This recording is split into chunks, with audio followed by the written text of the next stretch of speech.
I just think in the beginning my mind was just in the wrong place. I used to care too much about what people think or what they was gonna think, putting it out like you said. You know what I mean? And it kind of makes people not want to get into that space because they feel like the negativity or the rejection. Right. But I just got to a point, man, where I just stopped caring, bro. I just stopped caring, bro. Like, as a creative, you just gotta not care. Right. You know what I'm saying? Your job is not to care. Like, your job is to create. Right. And where it lands is where it's gonna land. You Right. know what I'm saying? Like, you can't worry about that no more. So, like, the money and all that, like I said, all that's gonna come, bro. Right. You know what I'm saying? More so than anything, when your name is on that paper, they read about you, they see about you, they hear about you when you're not here. Next to that name gotta be greatness, bro. Right. You know what I'm saying? Right. Fuck your life. You watching Hip Hop Gems TV, you heard? Yes, sir. Yes, sir. Y'all know what it is, man. Another episode, another gem. Hip Hop Gems TV, man. If y'all know this face by now, man, y'all probably under a rock. It's your boy Ty. We're here yet again with another high level, I want to say producer, my guy, Lord Rome, man. Peace, brother, peace. Peace, family. How you? Good, how you? Coolin', brother. That's what's up. Coolin', brother, out That's here what's up. working. Let's I get into see this shit, man. First off, man, our first question I definitely want to ask is, man, I always ask a lot of the guests is, who is Lord Rome, man? How did you get here?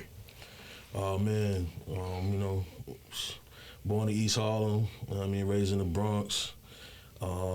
Just a child of hip-hop, man, you know what I mean? My parents had me at a young age, you know what I'm saying? They was hip-hop kids themselves, so it was just inevitable. And, just the influence has always been around, so it was something I always wanted to do from day one. I knew that. And to this day, that's why I'm here right now. Sure. Fire, bro. Yeah. Who was some of your earlier influences coming up as far as, well, first let me ask you this. Sure. I know you producer. Have you ever dabbled into rapping? Yeah, most definitely, yeah, Okay. Yeah, I started out rapping. It started out as poetry first, you know what I mean, in school. Fire. Then I found I had a little talent, you know what I'm saying? So then that I mixed that with the hip hop, eventually started rhyming. And then the producing came because I needed beats, you know what I'm saying? So I had to make my own beats, me and the guys or whatnot. And then eventually that evolved into what it is now. Dope shit. Yeah. I feel like that story, you kind of hear that a lot with many producers or many people who like make beats or however, everybody always started out rapping first. Right. Dabbled in that. Then like a lot of people say, they needed beats. So rather than outsourcing, people just started just doing it themselves. Facts.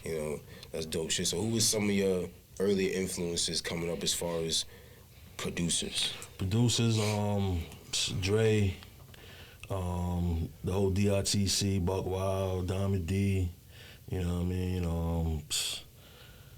Alchemist, Mobb Deep, Havoc, you know what I mean? That makes sense.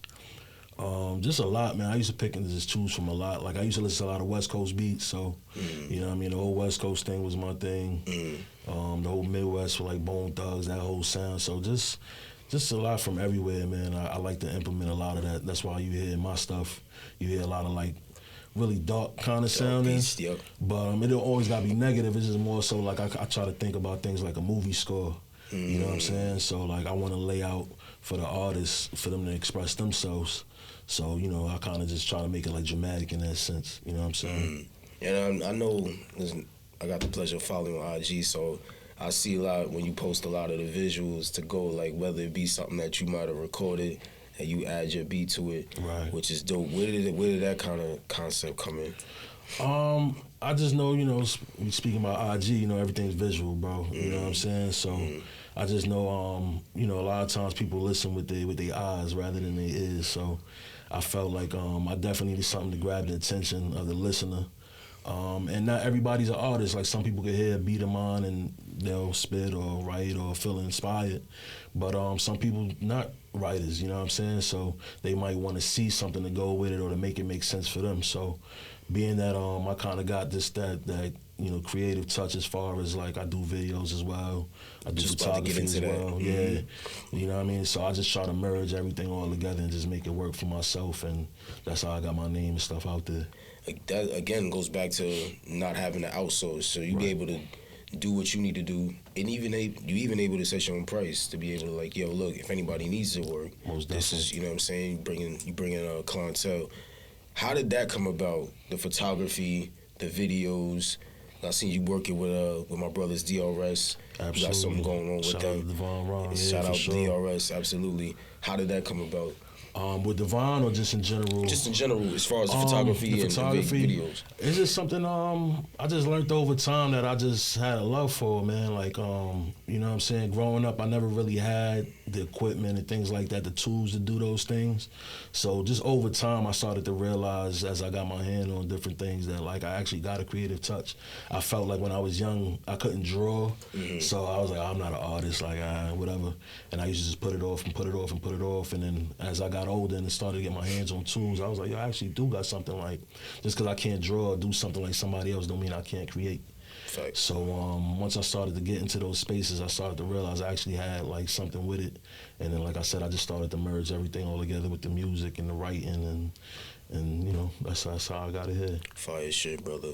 Let's get into the main reason why you here, man. You fresh off of Colors. Appreciate you, bro. Yeah. No doubt, absolutely. Yes, how was that, man? How did that come about, the creative process?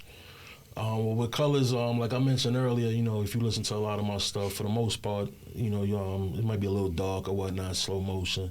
So I just wanted something more upbeat, you know what I'm saying, more colorful, hence the name. And I just wanted like a listening experience for people, you know what I'm saying? So it's just a couple of unreleased joints that I got. I kind of just threw them on there, you know, a little storytelling kind of thing. And yeah, just wanted something different for people to listen to, just more little refreshing sounds, you know what I'm saying? Versus like the old stuff with the darkness and whatnot. It's fire shit, man. I know when I know it's on Bandcamp. Will it be on all DSPs? Absolutely, yeah. Eventually, probably another week or so, I'm gonna definitely put them out there for DSPs, so that way people can stream, as well as, you know, Bandcamp still if you want to purchase or whatnot. Fire. Yeah. Will we ever get a chance to see you do a beat set, brother? A beat set for sure. Yeah, for sure, man. I feel like that's needed, man. Yeah, I see a lot you. of other people, you know, shouts out to everybody who's been killing, but you personally, man, I definitely feel like we need you up there as well, man. Yeah, most definitely, man. I actually had a chance a while back. I forgot what show it was, man. But I couldn't pull up that day. But yeah, nah, for sure, man. Anybody willing to, you know, lend the platform out or whatever the case is, man, I definitely. Yeah, man, we can do that. Yeah, man, definitely got to get you up there. Yeah, we can do that. You know what I mean? Or shit, I'll put something together. Yeah. Wink, wink, wink. Yeah, I'll put something together. Let's do it. Yeah, I'm with it. Absolutely. I'm with it. I want to tap into a couple of things, but one thing I want to get into is, artists that you have worked with, can you kind of run through a list of who you tapped in with and who you want to tap in with this year, so to speak? Yeah, man. Well, you know, you mentioned Devon Rom Syndicate. Shout out to the guys, man. Shout out to my brothers DRS. My man Grand IL. Oh, yes. You know what I'm saying? He's actually coming up here. Yeah, that's my guy, man. I got a joint with my man Ricky Mapes from the Bronx. Okay. If y'all know who that is, man, he's a beast. You know what I'm saying? My man Lord Willing also from the Bronx. So I actually got a project coming soon. And those guys, those names I just mentioned, is they on there too. And I got a couple heavy hitters, you know what I'm saying, on there. SD Knack, you know what I mean? I got a joint with him. And I'm also working with Sauce Heist too, so. Shout out Heist Life. Yeah. So I'm just, you know, I'm just trying to curate something beautiful, man. Like, you know what I'm saying? I just want to just work with just dope guys like that, real spitters. And, you know, those guys are just embodying this whole movement right now. Like, that's what I want to associate myself with.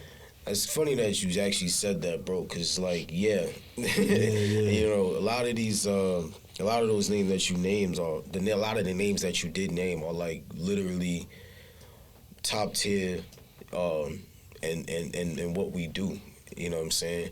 How do you feel like you were able to keep your name, well, not even as, like, a comparison, but, like, really kind of keeping your name up there with the, you know, the guys who's, like, mentioned a lot as far as, like, producing? How do you feel like you were able to kind of, like, keep your name, like, in those ranks? Just working, man. Just working, being true to the art. You know what I'm saying? Like, my heart is really in it. You know what I'm saying? Like, we spoke earlier, we was talking about, like, the whole money situation and all that. Like, you know what I'm saying? Money not the motivation. Pardon. You know what I mean? Yes, it's beautiful, it's great, of course. But, you know what I mean? Like, I'm just talking about like some of the legacy, you know what I'm saying? Legacy catalog, like that really mean a lot to me, you know what I'm saying? So I just think, again, you know, you gotta align yourself with where you want to be, you know, wherever you want to be, you gotta align yourself with people that's in that same stratosphere, you know what I'm saying? Or higher. You know what I mean? So that's just my aim and my goal daily. That's a fact. You know it's a beautiful message, brother.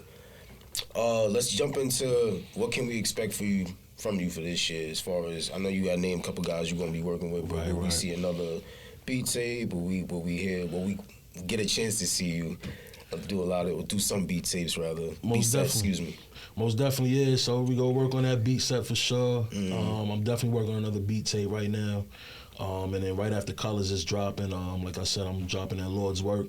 So the guys I mentioned earlier, they a part of that project.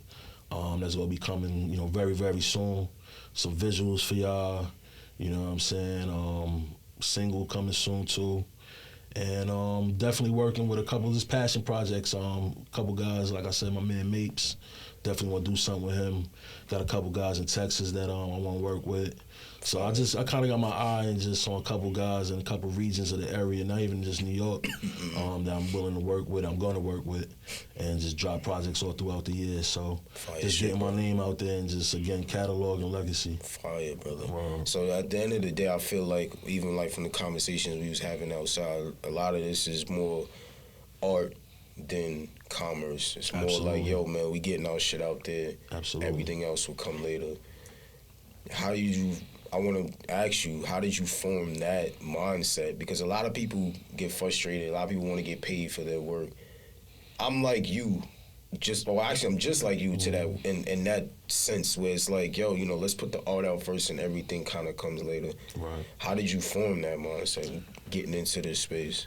Yeah, I mean, you know, I think for everybody it's kind of like a trial and error, you know what I'm saying? You see so many stories and read so many things and, you know, you see the money and the glitz and the glam and everything and, you know, you probably think that that's what's going to come with it, you know, right out the gate, and you quickly learn that's not the truth, you know what I'm saying? So I just think in the beginning my mind was just in the wrong place. I used to care too much about what people think or what they was going to think, you know, putting it out like you said, you know what I mean? And it kind of makes people not want to get into that space because they feel like the negativity or the rejection. Right. But I just got to a point, man, where I just stopped caring, bro. Like, as a creative, you just got to not care. Right. You know what I'm saying? Your job is not to care. Like, your job is to create. Right. And where it lands is where it's going to land. You know what I'm saying? Like, you can't worry about that no more. So, like, the money and all that, like I said, all that's going to come, bro. Right. You know what I'm saying? More so than anything, when your name is on that paper, they read about you, they see about you, they hear about you when you're not here. Next to that name got to be greatness, bro. Right. You know what I'm saying? No bullshit, pardon my language. Right. You know you can curse, bro. Okay. No bullshit, you know what I'm saying? So it's just like, that's more important to me. Like, my name, I want my name, every time my name is brought up when I'm here and I'm not here, I want that to be surrounded by greatness, bro. You know what I'm saying? So, like, the money and all that, that's going to come. All that's going to come. Like, I know it's going to come. I ain't even worried about that. Like, it's just legacy, bro. Real talk, man. I know I keep saying that, but I can't stress it enough, man. Like, just this real talk, like, going down as one of the greatest and just smashing everything in sight, bro. That's it. Usually, man, I always end the show and have a guest give a gem, but man, I think you said a mouthful right there. Pause. Lil Rome, ladies and gentlemen, my guy. I appreciate you. Peace, brother. No doubt, man. Thank you, man. HHGTV, man. Y'all tap in with Lil Rome. Go get Colors. Get out of here.